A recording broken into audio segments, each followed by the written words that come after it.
E tem hora que eu me enrolo aqui e me perco. Oh Deus Todo-Poderoso, Deus maravilhoso, Deus que é lindo. Nós temos defeitos. Se você, todos nós, todos, absolutamente todos, se você parar na frente de um espelho, com toda a sinceridade, você vai reparar que nós temos defeitos físicos. Temos. As mulheres, as irmãs, podem notar que elas têm, sua grande maioria, nem todas têm, nem todos nós temos os mesmos defeitos físicos. Toda mulher, uma grande parte, tem um seio maior que o outro.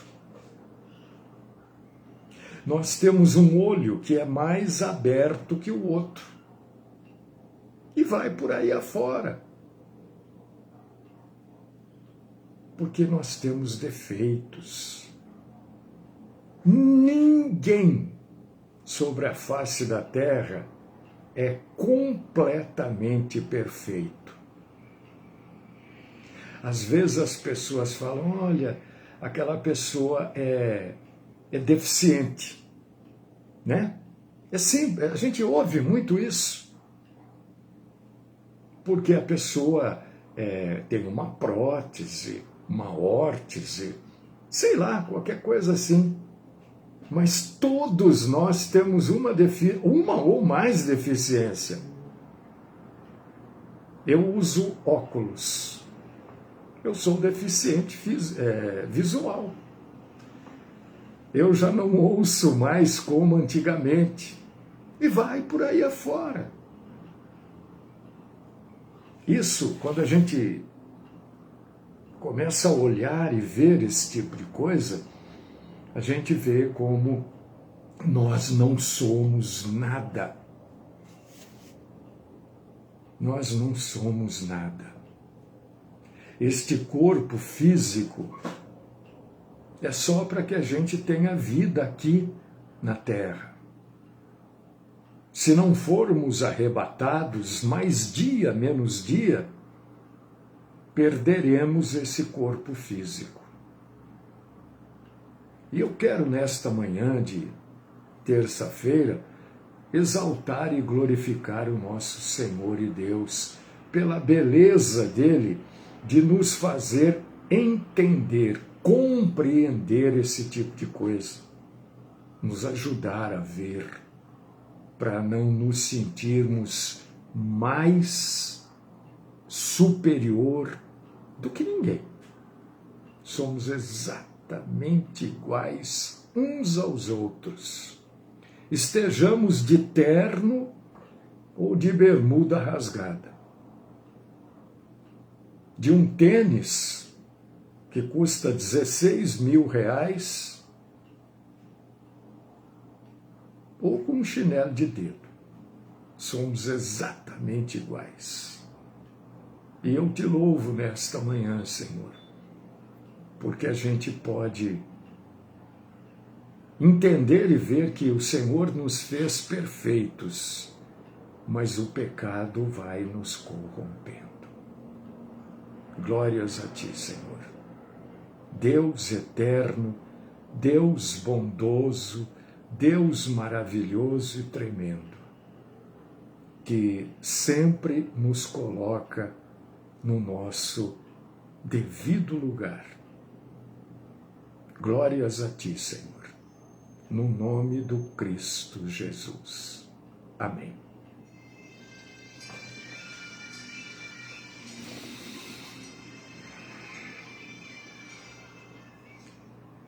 Hoje eu não vou falar do corpo humano. Não vou falar. Vou falar de algo que o Senhor dá a algumas pessoas. o culpado a gente não pode, né, jogar, dizer que Deus é culpado, porque algumas pessoas têm esse dom. Seria bom, né, se muita gente tivesse esse dom. Mas, infelizmente, poucas pessoas têm.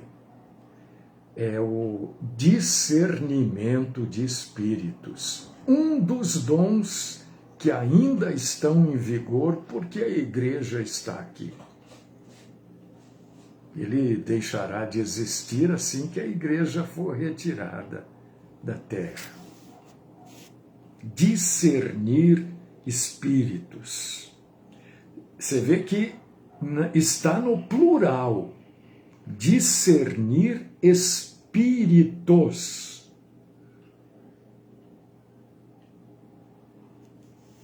A Bíblia afirma para nós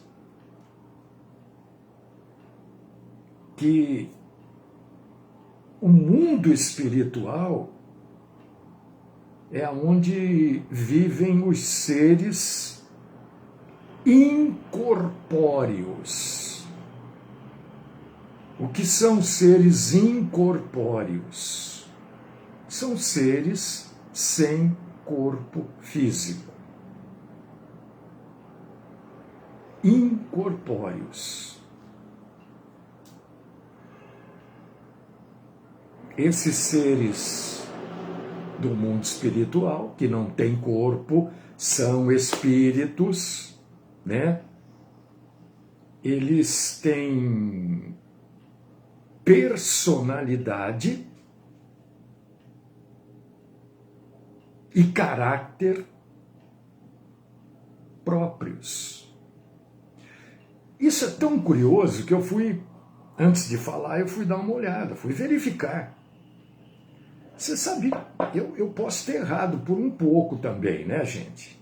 Porque também, né, também não sou perfeito. Mas por volta de 1000 vezes a Bíblia menciona, né, eu localizei 990, por causa disso que eu estou falando por volta de 1000, porque eu provavelmente errei. Mas por volta de 1000 vezes, já que eu achei 990, 1000 vezes a Bíblia cita o termo espírito ou espíritos.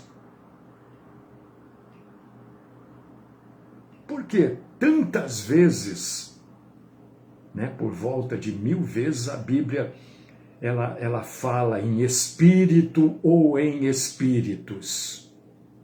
Porque toda vida é espírito. Excetuando-se, claro, os animais, né? Nós estamos falando de vida humana.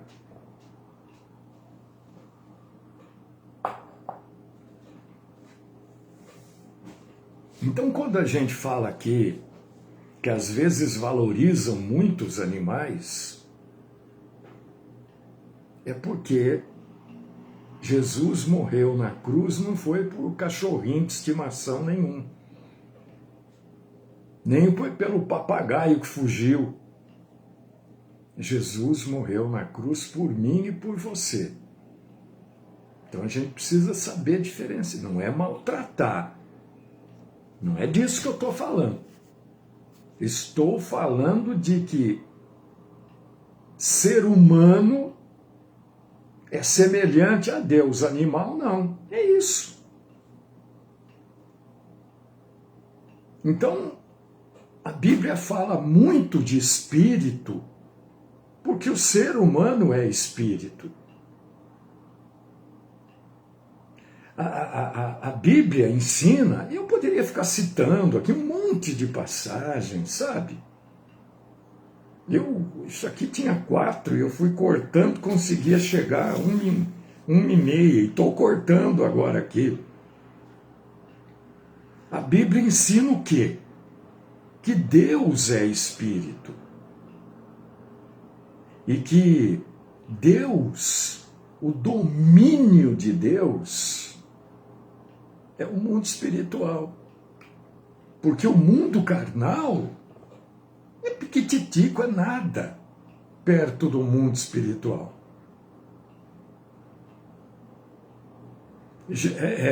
Jesus ensina, se você abrir aí João 4:24, você vai ler Jesus dizendo que Deus é Espírito. E mais tarde, não esqueça do que você já leu, do que você está lendo e que tem coisa para ler. Mais tarde você vai ler que o escritor aos Hebreus, ele nos informa que o Pai também é Espírito. Aliás, em Hebreus 12:9, o Senhor Deus é chamado de Pai dos Espíritos. Deus está cercado no mundo, no céu, de seres espirituais. Não é de seres humanos. Entendeu? Deus está cercado. Isso a Bíblia fala em Hebreus 1, do 7 ao 14, Gênesis capítulo 3, versículo 24, Isaías capítulo 6, versículos do 2 ao 6. O que a Bíblia fala disso? Que Deus está cercado no céu de seres espirituais. Se você for ler essas 3 passagens, pode ser que tenha outras também, você vai ler que os anjos, serafins, querubins, é que cercam Deus. Cercam, o que eu quero dizer, estão próximos de Deus. E são todos seres espirituais.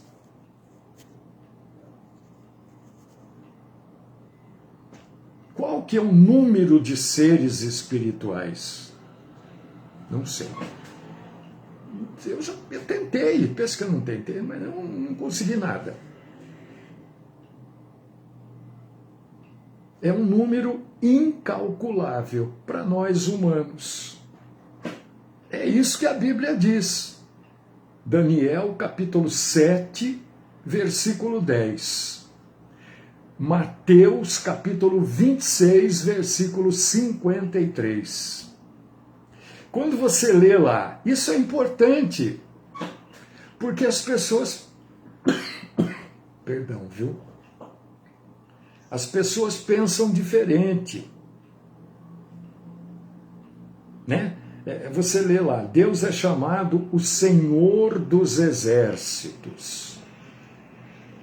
Que exército é esse? Ah, somos nós aquele. Não, pode parar. Você já está entendendo errado. Porque eu também, num tempo da minha vida, lá atrás, também achei que esse exército de Deus éramos nós. Que cremos em Cristo, que somos salvos. Não! O exército de Deus é um exército celestial. Não somos nós que fazemos parte do exército de Deus. É um exército onde os seres celestiais são organizados em principados, tronos. Este é o exército de Deus. Não somos nós, não. Nós não temos nem condição de fazer parte desse exército.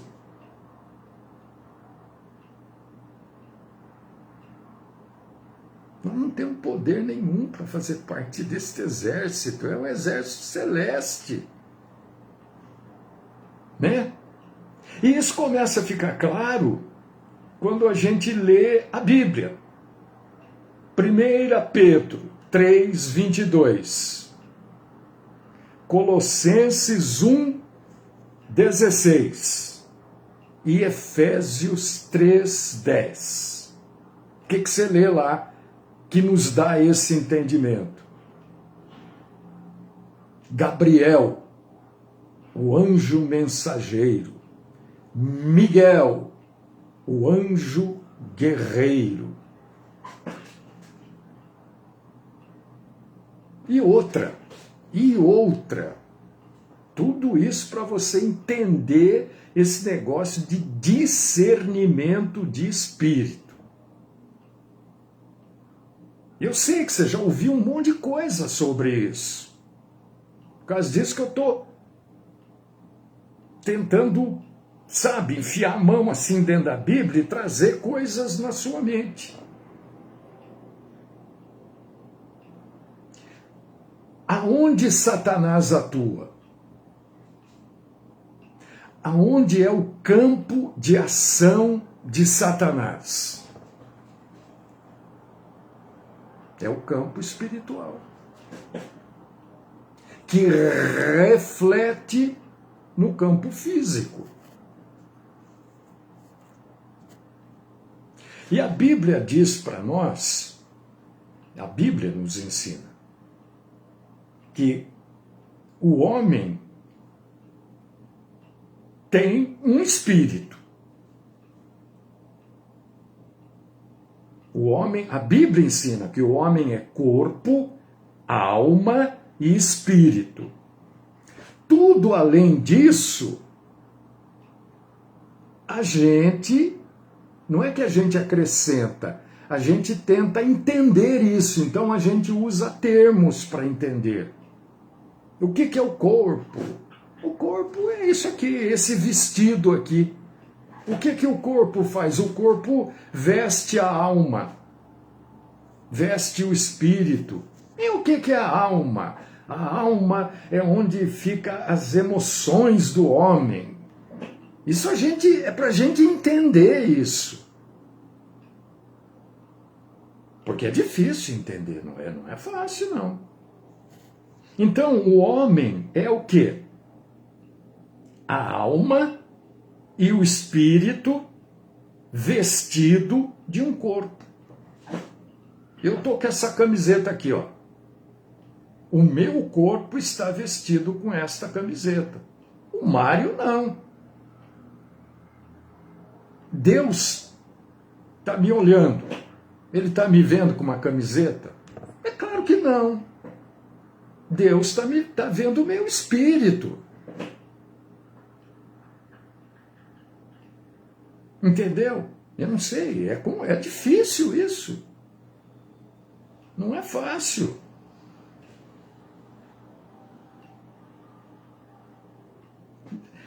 As pessoas falam, né? Tem tanta bobagem aí na internet. Às vezes os irmãos e as irmãs ficam indignados, mandam lá para mim, né? Tudo bem, a gente não concorda, a gente se indigna mesmo com esse tipo de coisa que falam aí.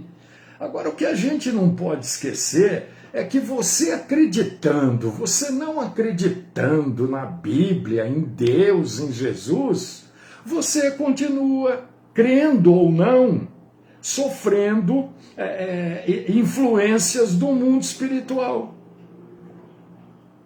Se você acredita, que bom, graças a Deus, porque aí você tem meios e maneiras de entender e se desvencilhar. Se você não acredita, aquilo grude em você. Mas você não acredita. Você acha que não é. Então, gruda.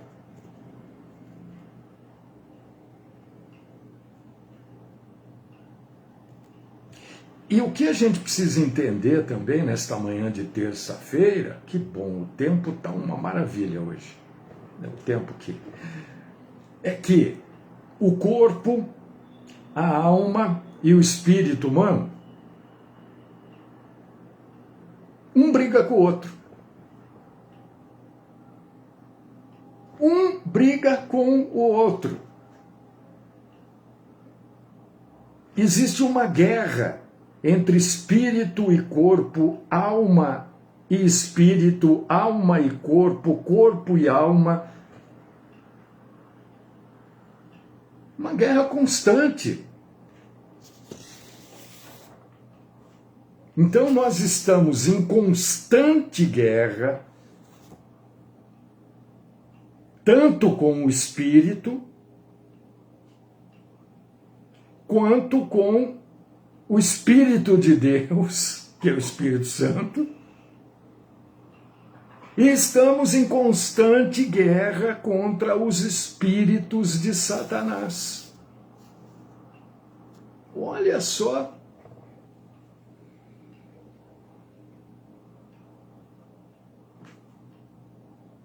O ser humano que não tem a fé em Cristo, ele está completamente perdido, porque ele está nas mãos do espírito maligno. E Deus, o Espírito Santo,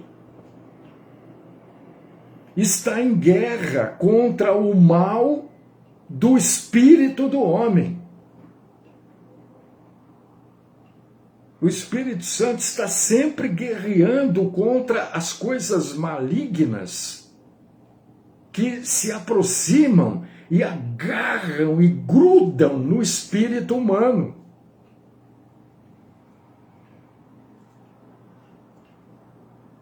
Satanás e os seus espíritos estão em guerra constante com o espírito do homem e com o Espírito de Deus. Está entendendo, irmão, irmã? Se você não estiver entendendo, você que está pelo Facebook, pode perguntar aí. Se você estiver pelo aplicativo, pela Rádio Graça e Paz, depois você pergunta no grupo ou no particular. Eu estou à disposição, porque o assunto não é simples. Eu estou tentando simplificar. Ontem eu estava vendo alguma coisa sobre a guerra do Vietnã. E eu comentei, fiz um comentário assim curioso, né? Ninguém mais fala da guerra do Vietnã. Ninguém mais fala das atrocidades que foram cometidas na guerra do Vietnã, né? Coisas terríveis foram feitas na guerra do Vietnã. Mas ninguém fala. Todo mundo esqueceu. Mas não é esse o assunto. O assunto é guerra, certo? Então, Satanás e os seus espíritos estão em guerra com o espírito do homem e com o Espírito de Deus. E esta guerra, ela é muito maior, mas muito maior do que uma guerra mundial. Ah, mas lá em Hiroshima, você acabou de falar do Vietnã. Pois é, mas esta guerra entre o espírito de Satã contra o espírito do homem e contra o espírito de Deus, ela é uma guerra muito maior do que qualquer guerra que já tenha ocorrido. Ela é uma guerra universal.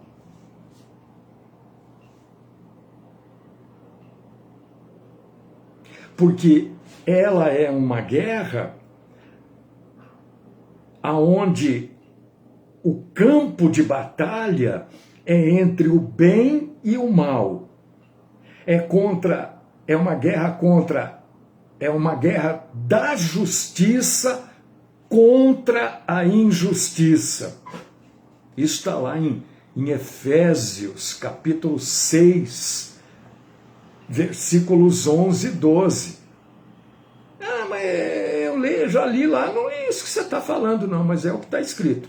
Revesti-vos de toda a armadura de Deus para poderes ficar firmes contra as ciladas do diabo.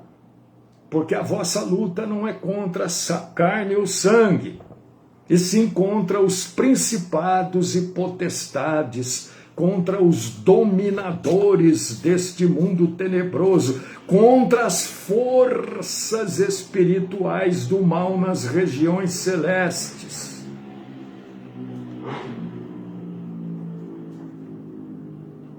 Por causa disso que lá também diz, olha, vocês têm que se revestir da armadura.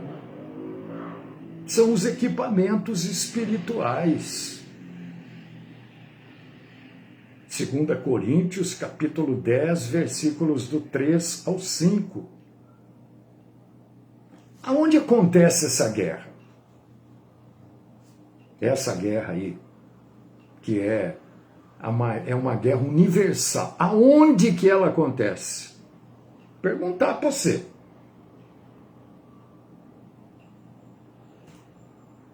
Se você falou que ela acontece na mente das pessoas, parabéns, você acertou. Porque é lá mesmo, é aqui. É aqui que acontece a guerra. Na mente.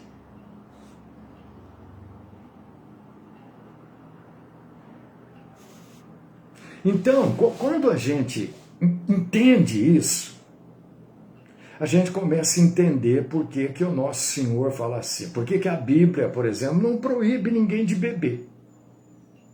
Quem disser o contrário está mentindo. A Bíblia proíbe Proíbe não. A Bíblia diz, olha, não se embriague. Por quê? Se você está embriagado, sua mente está fraca. A sua mente está entregue aos efeitos do álcool. E Satanás sabe, é lá que ele vai trabalhar. Você está embriagado, está com os efeitos do álcool, você está suscetível a esse tipo de coisa e ele acaba ganhando aquela batalha e você faz um monte de coisa que não devia. O sujeito que usa droga, mesma coisa. Ele está lá drogado, a mente dele... Ele tem ação fácil na vida dessas pessoas.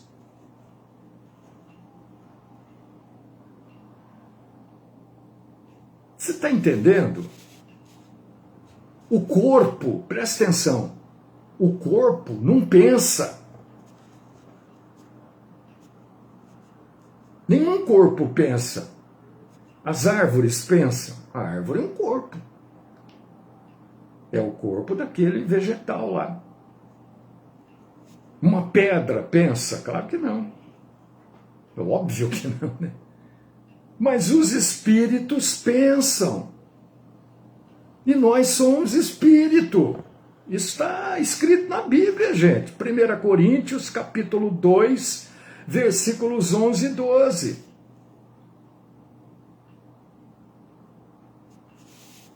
Entendeu? Então todo pensamento, ou ele vem da carne, do humano, quando eu digo carne, estou dizendo do humano, ou ele vem do Senhor Deus, ou ele vem do diabo. É um desses três aqui lugar, não tem um quarto pensamento. Ou vem da carne, de Deus ou do diabo. São os três âmbitos espirituais, são os três lugares espirituais, são as três situações espirituais. Está começando a entender o que é discernimento de espírito.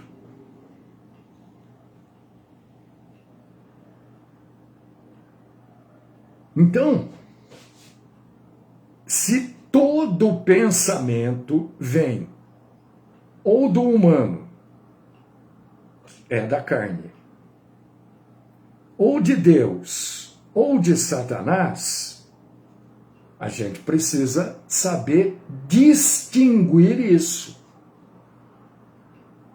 Eu estou pensando, o que eu estou pensando? Isso aqui está vindo de Deus? está vindo de mim mesmo? Ou está vindo do diabo?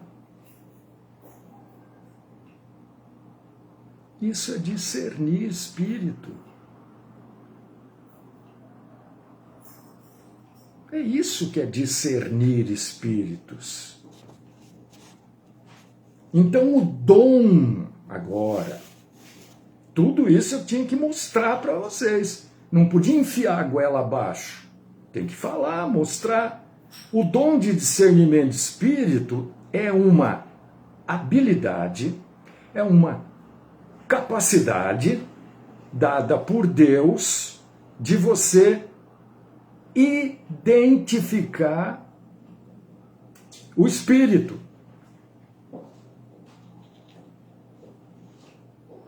Que muitas vezes vem com uma determinada personalidade, com uma determinada condição.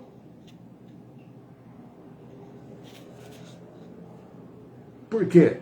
Discernir significa, né? Assim, facilmente perceber, distinguir ou diferenciar.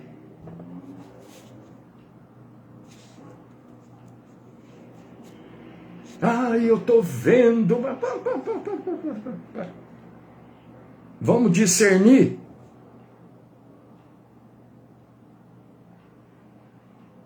Você está vendo o que você já leu, que alguém viu. Um varão de branco.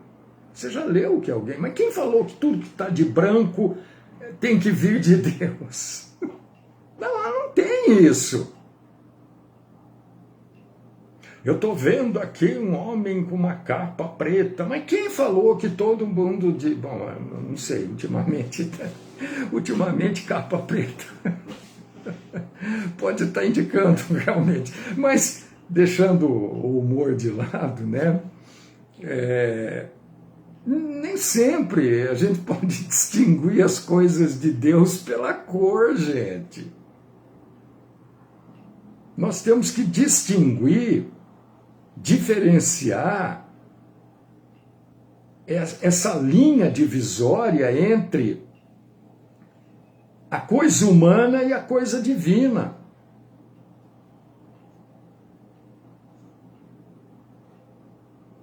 A coisa humana, a coisa divina da coisa maligna.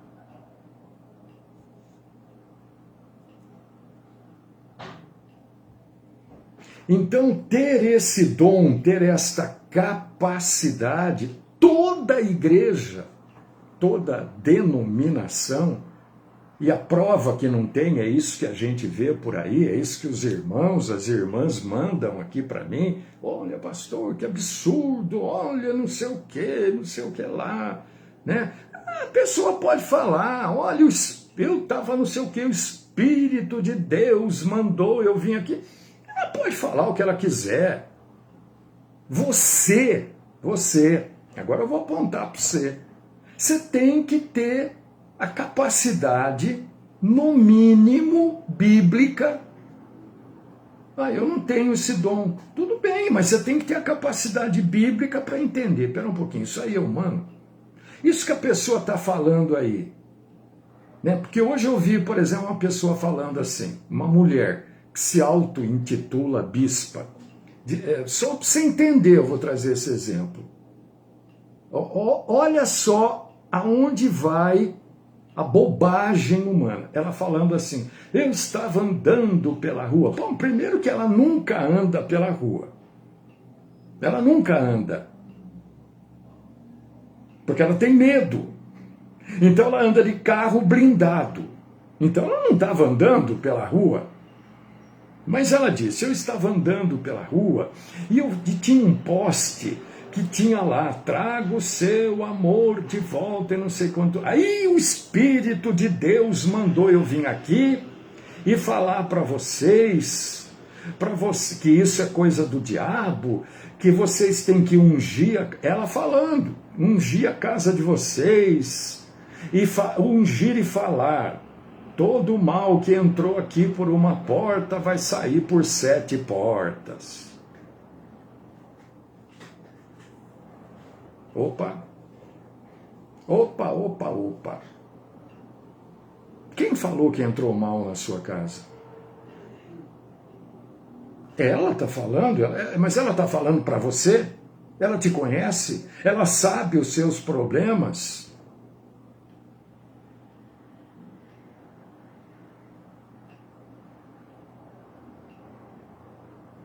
Agora, que papo é esse? Entrou por uma porta, vai sair por 7? Isso é o quê? Superstição. Isso está mais ligado ao espiritismo. Não tem nada de cristianismo. E, olha, se você não tem o dom... Para mim, ela, por exemplo, essa mulher, né, eu já nem ouço o que ela fala. Isso para mim tudo que ela fala para mim é bobagem. Mas você vê um negócio desse, mandam para você, porque eu sei que você nunca vai frequentar a denominação dela e do marido, né? Você ouve esse negócio, entra por uma, sai por 7.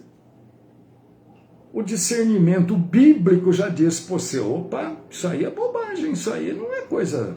Não vou fazer uma bobagem dessa, ungir.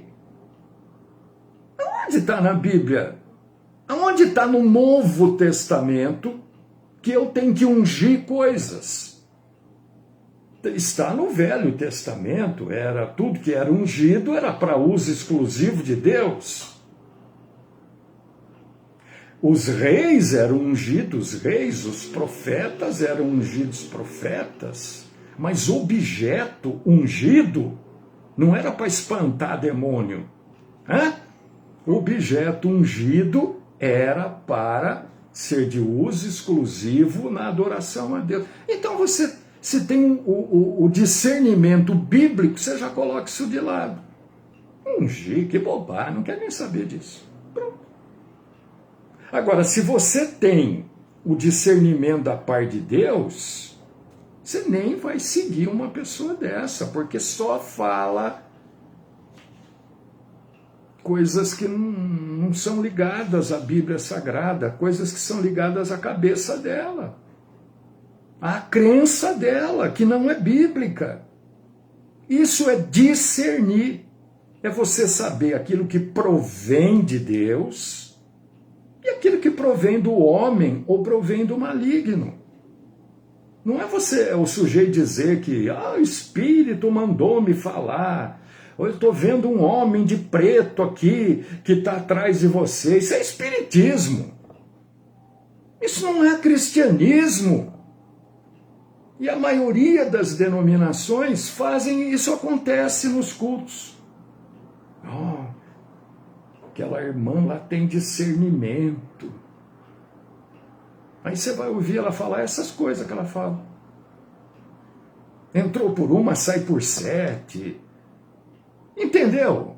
O que é discernimento? Discernimento de espírito é a pessoa... Eu estou falando aqui para você, estou falando. O Espírito de Deus está com o seu espírito já fazendo você ou aceitar ou recusar o que eu estou falando. No discernimento espiritual. Mas eu não tenho esse dom. Ora, se o que eu estou falando não está batendo com aquilo que está na Bíblia, o discernimento bíblico diz para você, para de ouvir esse sujeito. É uma atrás da outra que está errado. Ele não está falando o que a Bíblia diz. Ele está falando o que ele acha, o que ele pensa, o que ele imagina, o que ele gostaria que fosse. A gente falou ontem da oração aqui, gente. Quem é que não quer orar por alguém que está enfermo? Eu tenho 2 pessoas enfermas aqui. Eu quero orar para que as pessoas sejam curadas. Mas o entendimento bíblico me diz assim, olha, aqui a cura, não é que a cura é impossível. Para Deus nada é impossível. Mas para Deus curar uma pessoa de 88 anos, ele tem que fazer dessa pessoa um bebê. E o homem está fadado a um dia partir. Então o que eu tenho que... A minha vontade, o desejo humano, carnal é que aquela pessoa seja curada. Mas eu tenho que ter o entendimento mínimo de dizer, Senhor, dá qualidade de vida para ela, mas seja feita a tua vontade. Eu vejo. E se alguém tiver uma posição contrária, que me fale qual é, porque eu quero ouvir. Eu vejo isso como entendimento bíblico. Tem casos que Deus não vai curar. A pessoa vai ter que tomar remédio. Deus cura através de remédio, ora. Senão não precisava ter hospital, não precisava ter médico atendendo. Você nunca vai me ouvir, nunca, a não ser que eu esteja com um problema mental, aí vocês me internam, né? Você nunca vai me ouvir dizendo, pega essa receita, rasga, pega esse exame, rasga, joga fora, Deus vai... Isso é mentira, isso é engano. Então o discernimento faz com que você entenda, isso é mentira e isso é engano. Agora, você tem que saber que o desejo, claro, é que cure.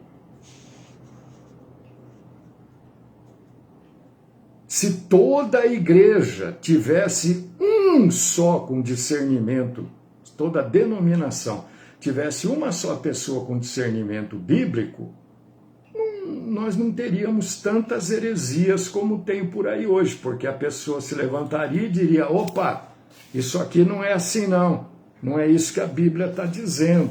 É óbvio que depois de 2 ou 3 vezes iam falar que ela era rebelde, né? Porque o homem sempre arruma desculpa para fazer aquilo que ele quer. Mas discernimento é isso. É discernir aquilo que vem do homem, que vem de Deus e que vem do diabo.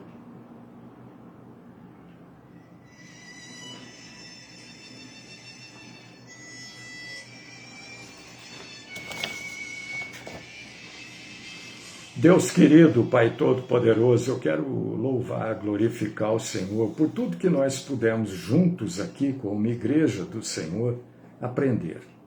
Isso, né, a gente prefere usar o termo crescer na graça e no conhecimento do Senhor.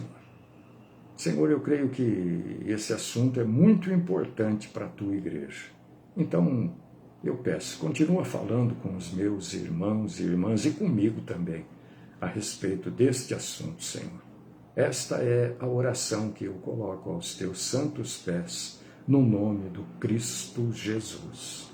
Amém.